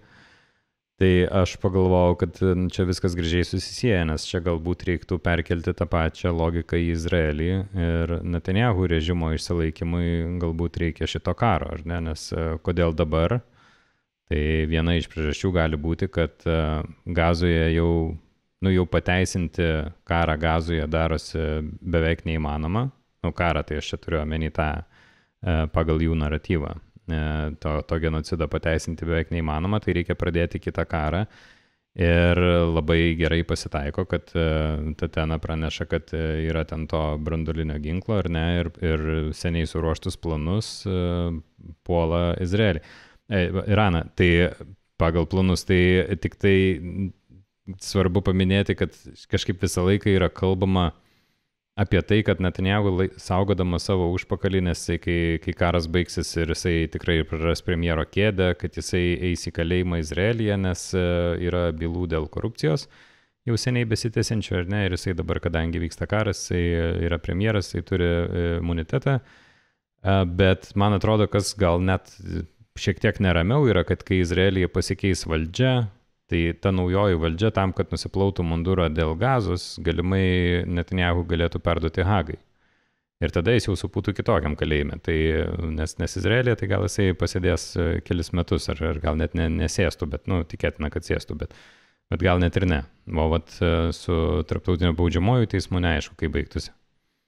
Tai va, tai gal verta kalbėti apie Izraelio režimo išlaikymą irgi per tokią prizmę, kad pradėtas karas būtent dabar. Faktas yra tas, kad, pavyzdžiui, jeigu žiūrint, čia grotažymė dažniausiai yra Tado pastebėjimas, bet šiandien žiūrint ne ką rašo LRT, tai dingo grotažymė vėl Izraelio Hamas karas, nors ten jau seniai ne Hamas, nes yra bombarduojami tiesiog griuvėsiai ir žudomi žmonės masiškai kasdien po 100, bet atsirado Izraelio-Irano karas, atsirado nauja grotažymė ir Gazos kaip ir nebeliko pirmosiuose puslapiuose jokiuose.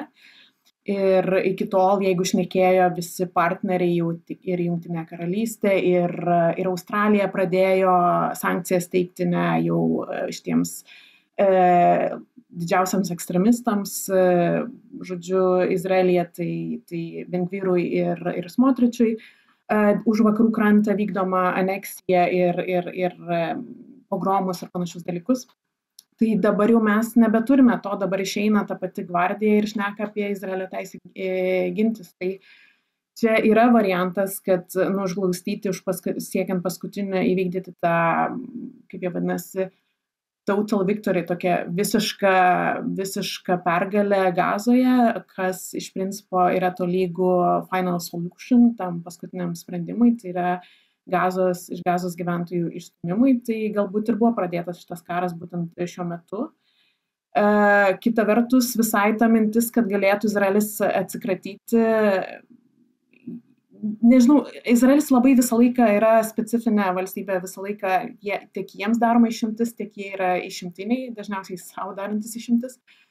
Tai aš nežinau, kiek jie tikrai pasiryžę būtų atiduoti Netanyahu, bet Netanyahu neužtenka, nes genocidas yra kolektyvinis nusikaltimas.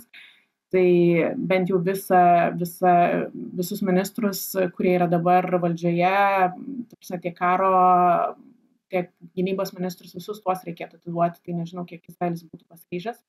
Bet variantas, kad galbūt vakarams to kada nors ilgainiui užtektų, tai yra įmanomas. Ir dabar mes turime tų variantų, tiek turim Serbijos buvusį lyderį, kuris buvo teismas, nesibaigė, numirė jisai prieš tai, kad būtų nuteistas. Bet ir dabar Duterte iš Filipinų atidavė būtent režimo žmonės. Tai teoriškai toks variantas yra įmanomas, bet ar tikrai Izraelis tą padarytų. Ir kitas dalykas, aš nežinau, ar realiai visais atvejais, kai buvo galima tikėtis, kad Izraelio teisingumo sistema suveiks. Ta prasme, aš nemačiau, kad jinai kad nors suveiktų. Jie įteisina nausėdijas, kurios yra neteisėtos, jie įteisina humanitarinį. Bet Goda, čia man atrodo 2 skirtingi dalykai. Pas juos labai veikia teisė, viskas ten yra gerai, kol tai nesusiję niekaip. Bet kol jinai nesusiję su Palestina ir su okupacija kaip nors. Ten gali būti, man Vinokuras vis prikišdavo, kad buvęs prezidentas ar kas ten, premjeras sėdėjo kalėjime.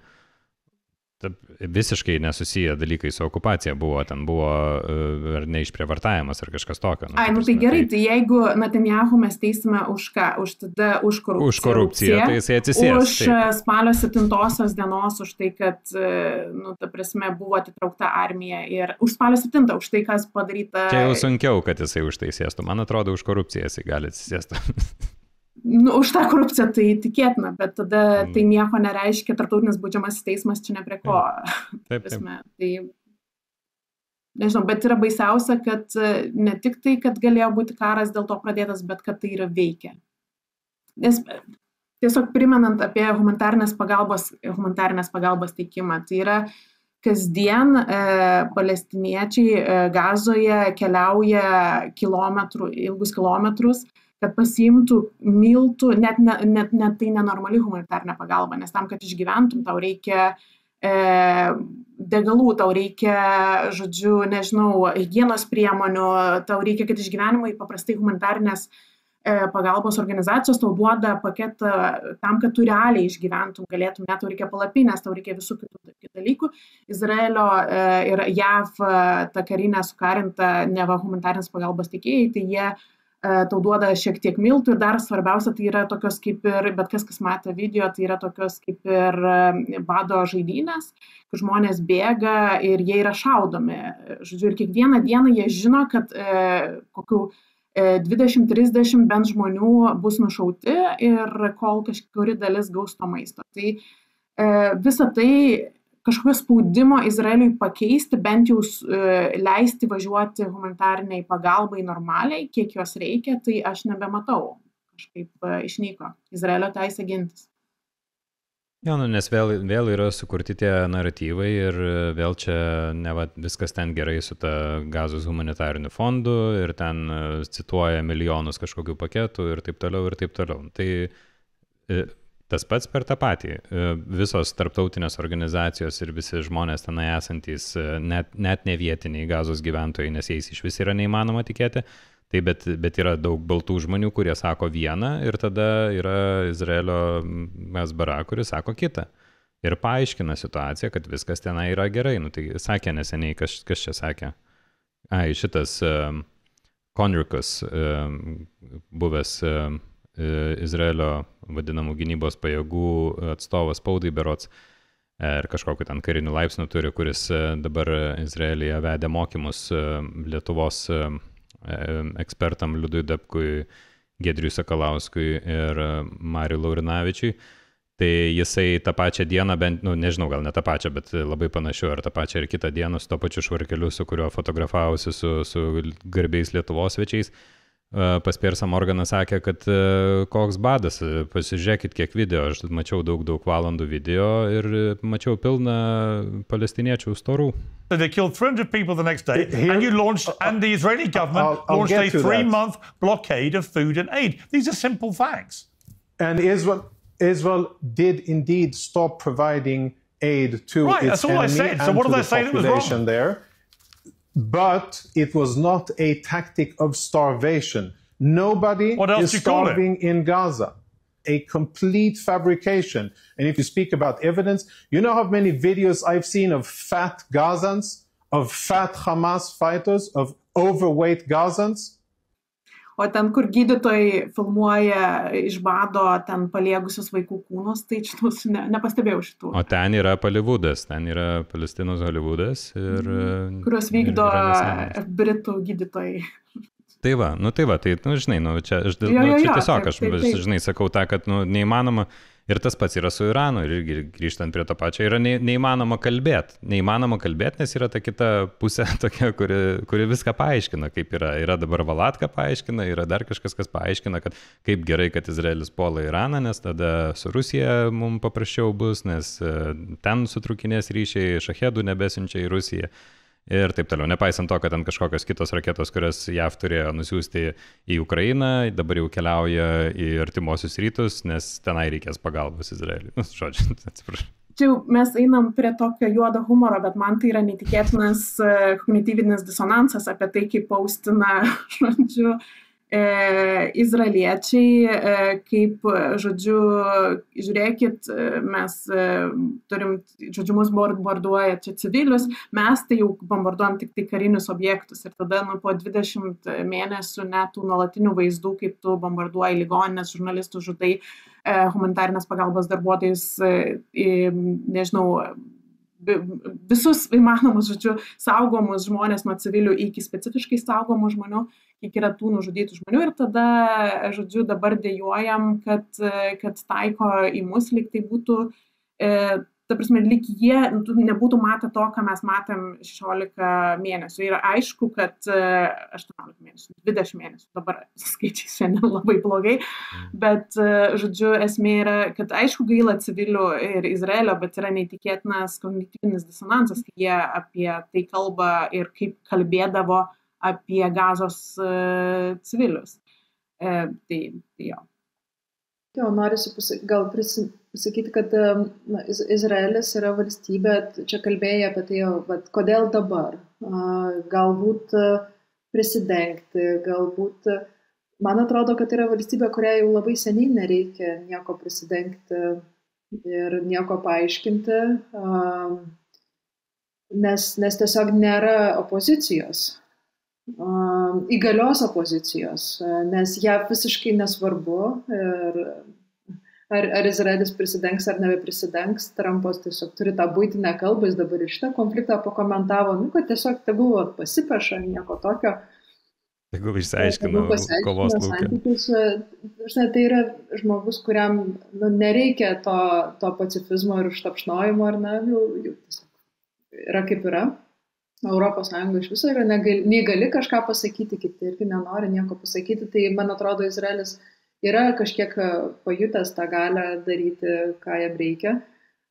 Ir tas vis dar kažkoks ten, nežinau, įpakavimas, jisai galbūt toksai daugiau tik tai, kad būtų lengviau jo visiems pagalbininkams dirbti.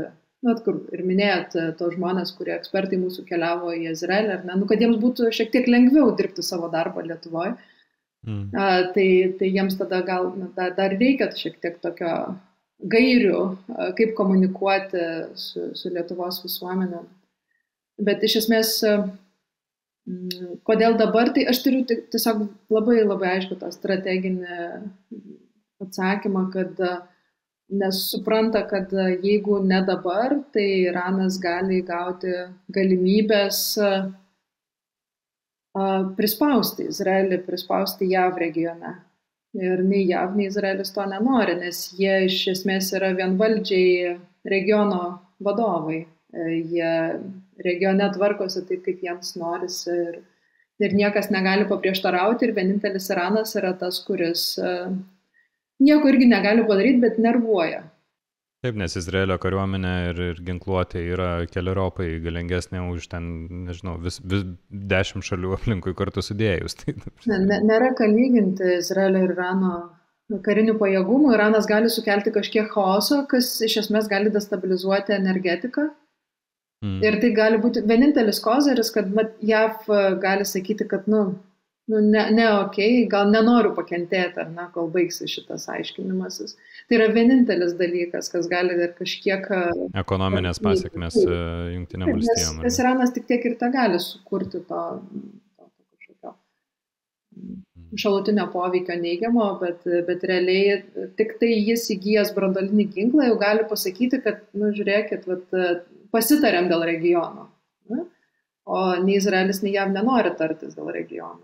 Man tiesiog būtų labai įdomu iš tavo perspektyvos, nes man yra neįtikėtinai keista žiūrėti į regioninės valstybės, dėl to, kad tu paminėjai, tai yra sionistinė ideologija, yra ekspansionistinė ir kolonialistinė ir yra toks daiktas kaip didysis Izraelis. Ir tas didysis Izraelis apima visas valstybės, kurios dabar talkininkauja tarkim, Jordanija, kuri numušinėja, žodžiu, dronus Irano ir panašiai, tiek Saudo Arabija, tiek Libaną, vis aišku, jau kad ten apie Palestiną tai nėra kalbos, dalį Egipto. Ta prasme, kaip šitos valstybės yra nemastančios, kad ilgainiui, Sirija tai tikrai jau yra mintis yra ją padalinti, ne?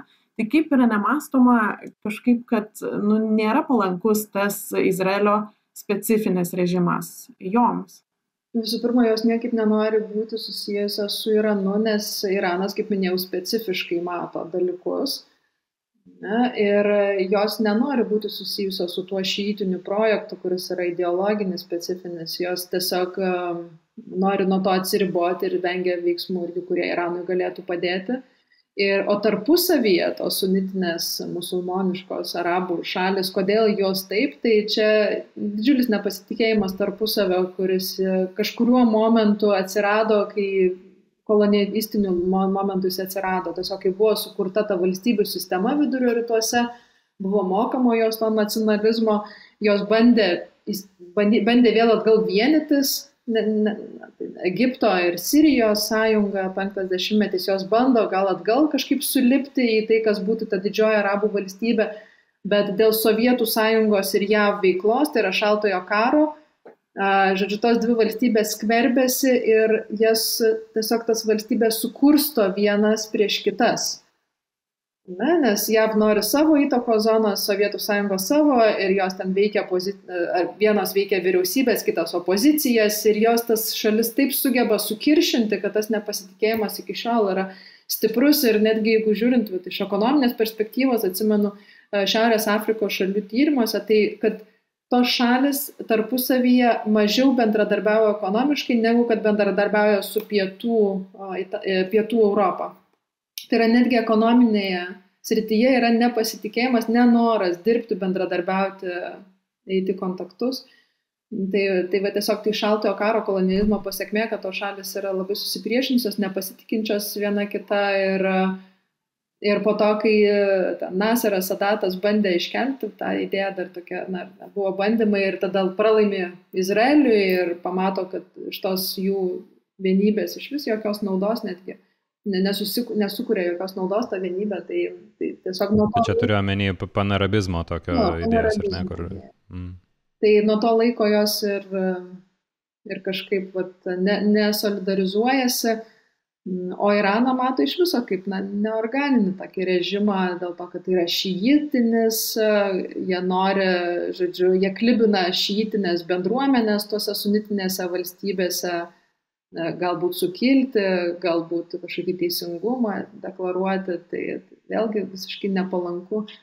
Tai tikrai tos vidinės dinamikos yra visiškai nepalankios, kad tos šalis šiek tiek susivienytų ir išstumtų JAV iš regiono, perimtų kažkaip kontrolę. Arabų lyga, neįgali organizacija, neturinti jokių institucijų, kurios galėtų turėti tokią realią politiką.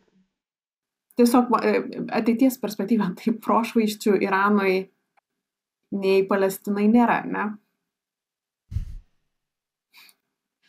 GPB vaibas yra toksai dalykas, jau gal tu nežinai. Čia pabaiga visą laiką. Prasme, visiškas liūdesys, apie ką bekalbėtumėm, žinai, tai bandom juoktis jau iš to, nes nebeįmanom. Iranas 90 milijonų valstybė, ne? Tai čia... Jeigu su skaičiais šį kartą pataikiau. tai... Jo, netolėjau. Iranui perspektyvų.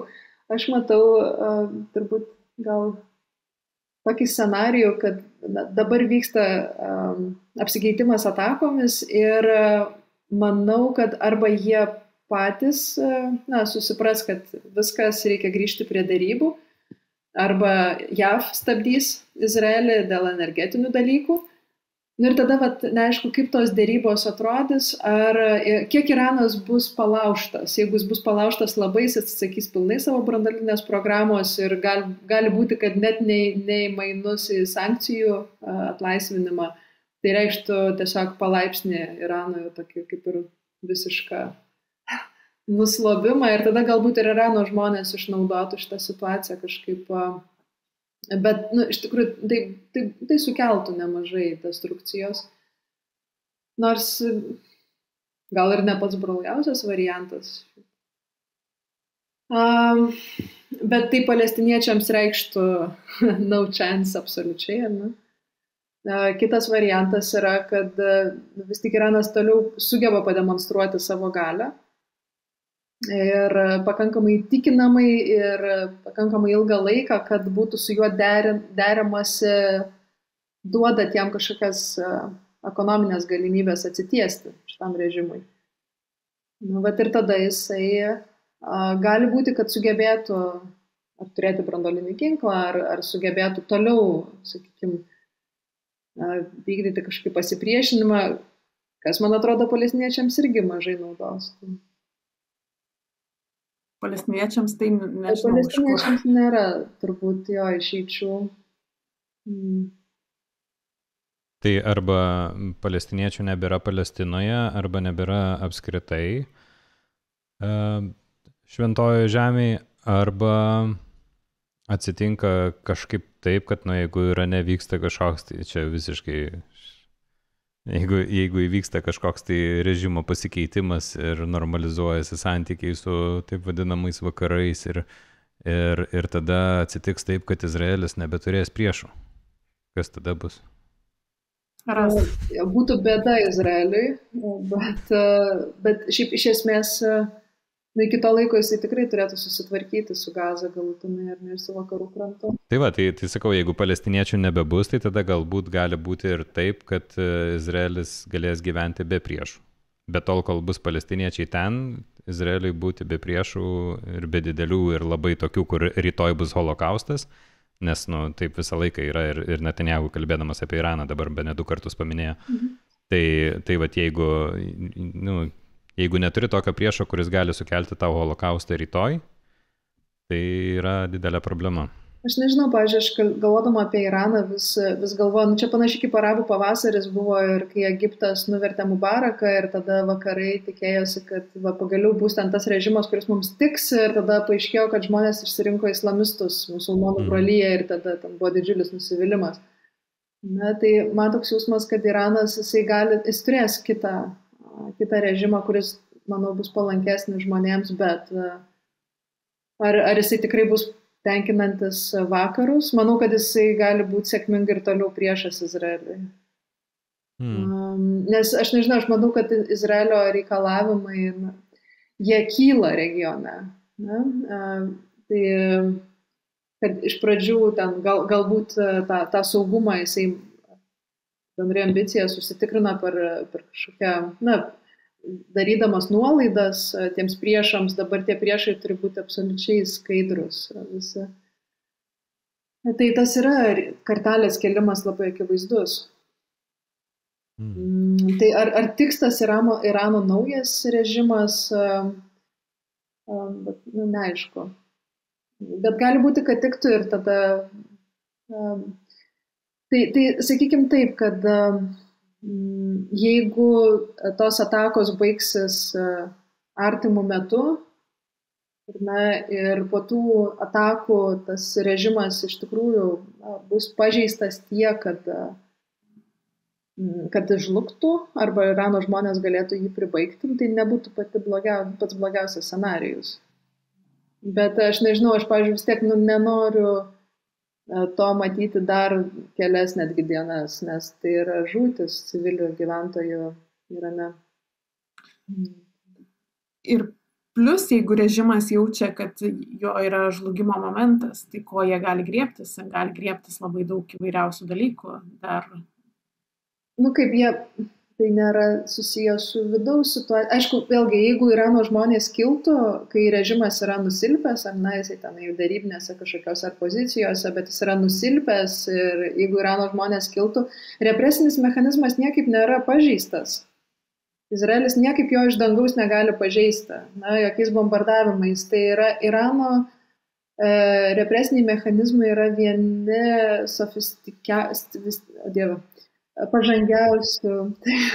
pažangiausių ir jie puikiausiai moka tai daryti nuo 2009 metų praktiką nuolatinę ir kad jie visus pajėgumus šitas režimas mestų išsilaikyti toliau, tai net nebejoju šituo. Bet kaip bebūtų, manau, kad Irano žmonės tai žino, nes jie protestuose irgi, ne tik režimas protestus išgyvena, Irano žmonės irgi jos išgyvena, jie mokosi tuose protestuose, jie žino, kuo grėsia, žino, kad kiekvienose protestuose yra šaudoma į minę, jie visą tai žino.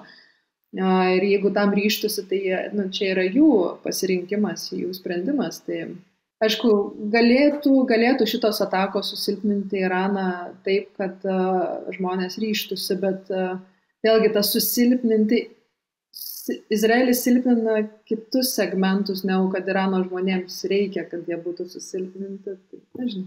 Jevai, čia 5. interviu šiandien, tai gal jau eikime į pabaigą.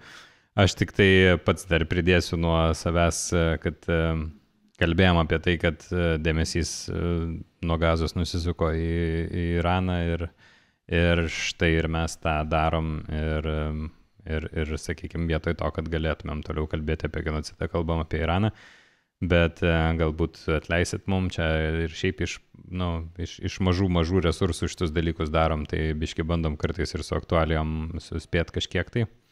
Tai pakalbam ir apie Iraną, jo labiau susiję šitie dalykai, ar ne? Tai mes nesėgiai palėtėm Palestiną. Taip. Bet žinai, vis tiek. Tai ačiū labai jums, ačiū labai Jevai iš toli prisijungė, ačiū Godai, kaip visada. Labai norėtųsi, kad nereiktų ir ne šitų laidų daryti, bet tai ačiū. Iki. Iki viso. Iki.